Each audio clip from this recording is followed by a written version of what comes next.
Assalamualaikum warahmatullahi wabarakatuh, Ustaz. Nama saya Faiz Sakiri bin Muhammad dan nombor matrik saya 10 DLS 22F1031.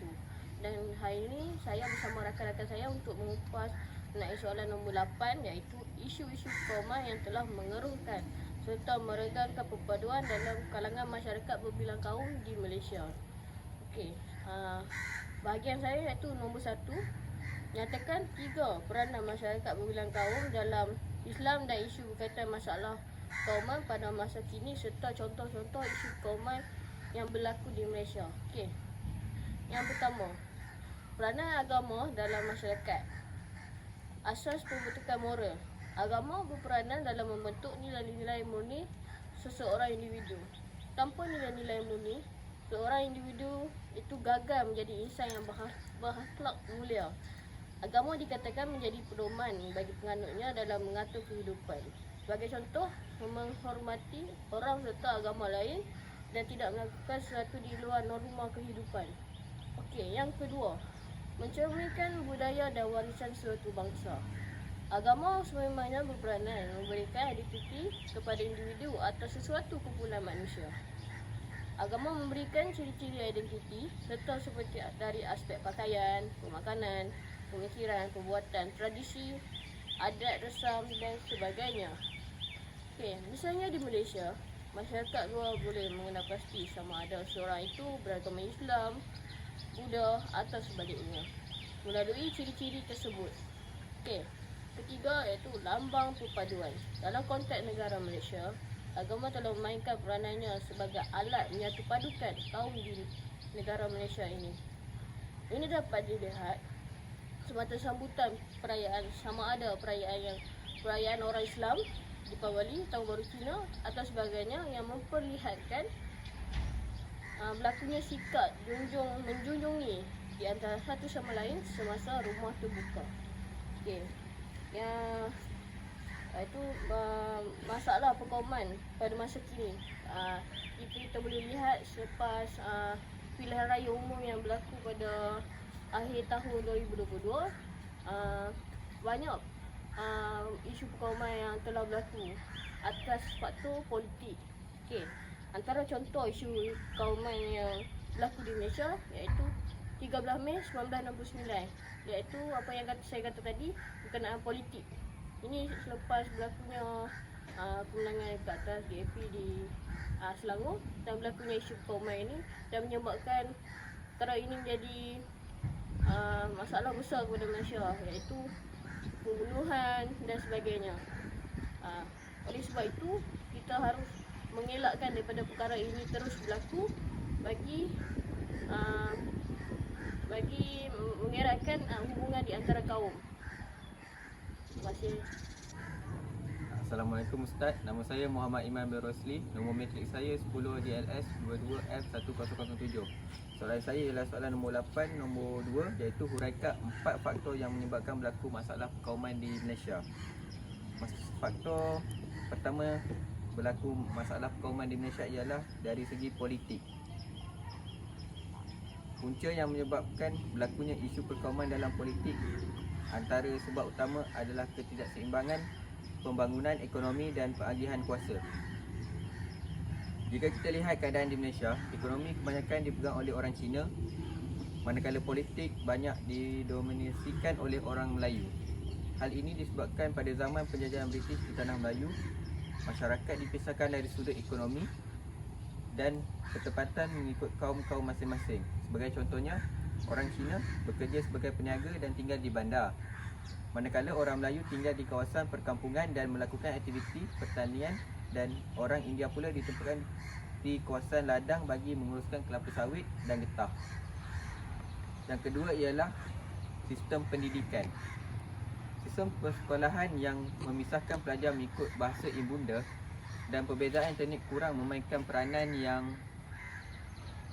berkesan bagi memupuk integrasi dan persefahaman dalam kalangan pelajar. Situasi hanya akan menyebabkan interaksi mereka hanya terhad di antara internet yang sama sahaja. Kesannya, hubungan internet hanya memberi kesan yang negatif kepada negara Malaysia. Yang ketiga ialah media sosial. Pembangunan media sosial sejak kebelakangan ini telah memberi kesan kurang sihat terhadap perpaduan negara. Keselamatan negara telah terbuka dengan pelbagai ancaman, meningkatkan ketelusan tentang pemerintahan dan ia turut membuka ruang kepada rakyat Malaysia bagi membincangkan isu-isu politik sama ada penyokong kerajaan atau pembangkang. Walaupun media sosial turut menjadi saluran alternatif maklumat dalam mempromosikan nilai demokratik, ramai pengguna kurang berhati-hati apabila melemparkan tuduhan. Yang keempat ialah bahasa. Secara umumnya, sesuatu kaum lebih cenderung untuk berkawan dan bergaul dengan orang daripada kaum sendiri. Ini boleh memudahkan pergaulan mereka kerana menggunakan bahasa yang dapat difahami oleh kedua-dua pihak. Hal ini demikian sesetengah masyarakat tidak tahu bercakap dalam bahasa Melayu dan mereka akan mengalami kesukaran untuk berinteraksi. Keadaan ini akan menimbulkan pergaulan sebagai itik dengan ayam yang tidak dapat difahami oleh kedua-dua pihak. Sesuatu kaum juga suka untuk menerima perbuatan kaum lain berdasarkan kepercayaan. Mereka yang tidak bersikap toleransi akan menentang perbuatan mereka dan menimbulkan perselisihan. Terima kasih.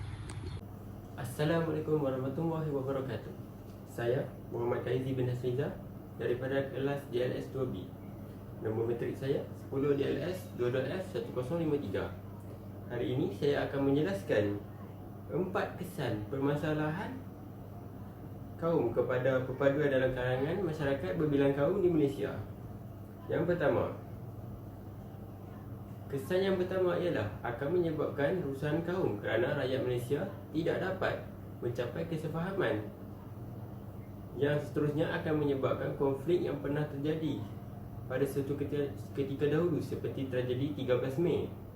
Yang seterusnya, kesan yang kedua ialah sistem pendidikan tidak dapat diseragamkan kerana mempunyai sekolah vernakular yang membuatkan murid-murid di sekolah hanya berkawan dengan kaum sendiri. Yang ketiga, keharmonian antara kaum tidak dapat dicapai disebabkan kurangnya perpaduan dalam kalangan rakyat Malaysia.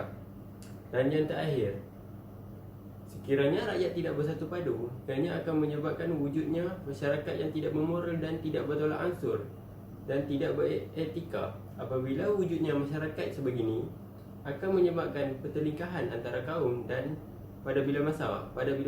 Assalamualaikum. Nama saya Iros Ketai Putra bin Zainuddin. Nombor matrik 10 DLS 22F1025. Saya akan menerangkan soalan 4, iaitu 4 langkah yang boleh dilakukan bagi memastikan perpaduan rakyat Malaysia terpelihara. Dalam menelurusi era pemodenan ini, langkah yang lebih efisien haruslah dilakukan demi membentuk perpaduan rakyat Malaysia lebih terbaik. Jadi antara langkah yang harus dilakukan ialah dengan menganjurkan majlis rumah terbuka peringkat antarabangsa. Usaha kerajaan adalah salah satu tindakan yang amat dihalu-halukan. Semasa kerajaan mengadakan majlis rumah terbuka, seluruh rakyat negara Malaysia yang terdiri daripada pelbagai kaum harus memberi komitmen yang tinggi dengan menghadirkan diri dan berhubung antara satu sama lain. Interaksi antara kaum dalam majlis sebegini dapat memperkasakan hubungan antara kaum di Malaysia. Tuntasnya, kemajuan negara kita bergantung kepada perpaduan kaum. Seperti kata pepatah, bersatu kita teguh, bercerai kita roboh. Perpaduan kaum juga dapat dipupuk melalui aktiviti kemasyarakatan yang memerlukan setiap kaum mengambil bahagian dalam setiap aktiviti yang dijalankan. Seterusnya, perpaduan rakyat Malaysia boleh dipupuk dengan memperkasakan aktiviti sukan dan reaksi dalam komuniti. Selain manfaat kesihatan, aktiviti sukan dan reaksi juga mampu melahirkan sifat bekerjasama dan toleransi antara satu sama lain. Nilai ini penting bagi kita untuk saling memahami budaya dan adat resam yang diamalkan oleh setiap kaum dan bangsa di Malaysia. Aktiviti sukan dan reaksi sangat mudah untuk disertai tanpa mengira waktu dan lapisan umum masyarakat.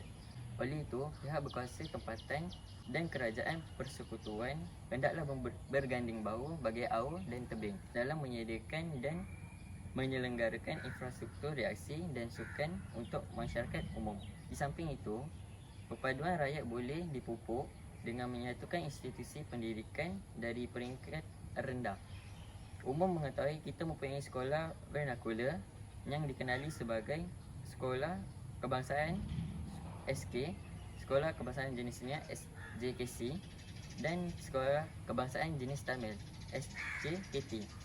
Pembahagian ini bukan sahaja menjejaskan perpaduan antara kanak-kanak, malah mewujudkan jurang pendidikan antara mereka kerana pelaksanaan kurikulum yang tidak sama. Oleh itu, kita hendaklah mewujudkan satu jenis sahaja sekolah kebangsaan yang menghimpun kanak-kanak dan remaja tanpa mengira latar belakang mereka yang memberikan pendidikan yang terbaik. Secara langsung dan tidak langsung, mereka akan berinteraksi dan bergaul sesama mereka dan melahirkan kesefahaman serta kekitaan dalam menghadapi persekolahan. Akhir sekali, penerapan nilai-nilai budaya dan warisan dan aktiviti harian. Negara kita terdiri daripada pelbagai kaum seperti Melayu, India dan Cina. Dengan itu, rakyat boleh mengaplikasikan dan berkongsi budaya kaum mereka itu sendiri dengan kaum lain dari aspek seperti pemakanan, pemakaian dan peradaban. Sebagai contoh, pemakaian, semakin ramai wanita bukan Melayu yang berminat untuk memakai baju kurung ke kuliah ataupun ke universiti. Selain itu, sebagai contoh makanan India seperti roti canai kini ramai digemari oleh masyarakat Melayu dan juga Cina. Sebagai contoh peradaban, memperkenalkan adab-adab orang Melayu kepada kaum Cina dan India atau sebaliknya di antara kaum-kaum tersebut, iaitu dengan lebih jelas melalui perkongsian peradaban di sambutan hari perayaan kaum masing-masing. Oleh itu, penerapan nilai-nilai budaya dalam warisan berbilang kaum ini dapat menimbulkan rasa hormat antara satu sama lain dan seterusnya mengeratkan lagi perpaduan kaum dalam negara. Sekian, terima kasih.